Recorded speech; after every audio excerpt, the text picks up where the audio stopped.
Nais ng pamahalang lungsod ng Cauayan na mabawasan ang mahabang proseso sa pagtanggap ng mga social services ng mga residente. Ang kanilang solusyon ang paggamit ng City Card o City's Unified Identification Card. Nagpapatrol, Janford Bonifacio. Ito ang City Card o City's Unified Identification Card ng 70 anyos na si Lola Milagros ng Barangay District 3, Cauayan City. Sa pamamagitan ng City Card, mas mabilis na umano niyang matatanggap ang iba't ibang serbisyo at benepisyo gaya ng libreng check-up, gamot, panonood ng sine at financial assistance mula sa pamahalang lungsod ng Cauayan, Isabela.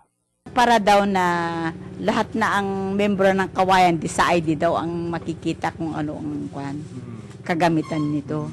Sa Resolution number 2013-112, aprobado na ng Sangguniang Panlungsod ng Cauayan ang paggamit ng City Card o Unified Identification Card.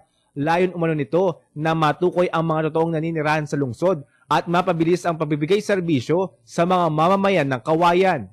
Kasi pag pinresent mo lang ito, it shows na you're a resident of Cauayan and you need a help. The city government will give prompt attention to you because we know that you're a resident of Cauayan. May special features ang City Card. Maliban sa picture, ID number, address at buong pangalan, nakalagay din dito ang iyong blood type at voter's ID number. Sa kanang ilalim ng card, makikita kung ikaw ay indigent, PWD, senior citizen o regular. At sa likod, makikita ang mga emergency hotline number ng Rescue 922, BFP at PNP.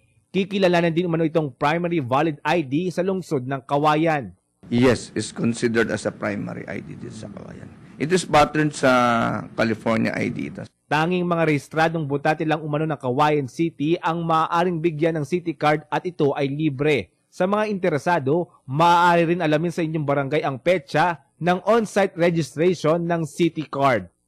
Janford Bonifacio, ABS-CBN News.